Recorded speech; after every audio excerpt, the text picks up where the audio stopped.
Hey fellow wreath makers, it's Nikki here at Stillwater's Wreath Designs. I thought I would share with you how I box and ship my wreaths to fulfill all of my Etsy orders. It's not as intimidating as you think. Let me share with you first the top box sizes that I utilize and all the shipping supplies that you're going to need to ship your wreaths successfully. You'll find a link for all of these items below in the description of this video. When it comes to shipping supplies, there's really not much you need, friends. Just grab some heavy-duty shipping tape, the appropriate box that's crush-proof on the corners, a roll of fragile stickers, packing paper that you'll use as needed, and a label maker if you plan to make your shipping labels at home. Okay, let's talk about the boxes that I utilize the most.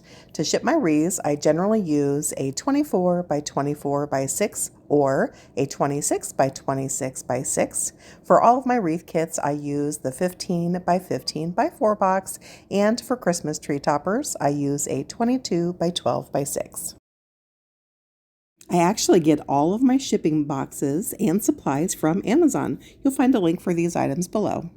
One more thing when it comes to your boxes, friends, wherever you decide to grab them from, make sure that the boxes you purchase are going to have the ECT or the Edge Crush Test that you need for your wreaths and the items that you're shipping to your customers.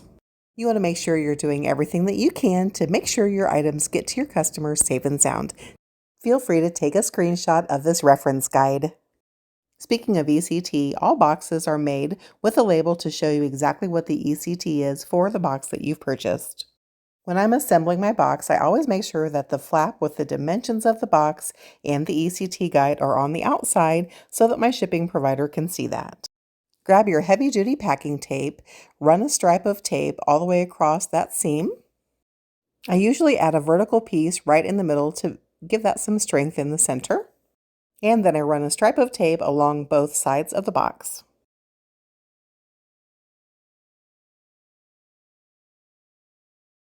Now it's time to add a second stripe of tape across that seam.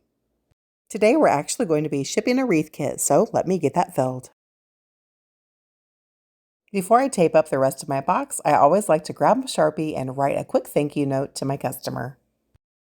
Friends, if this was a completed wreath, I would package it the exact same way. The only difference is I would use packing tape as needed to secure the wreath so it was snug as a bug. Okay, let's get back to taping.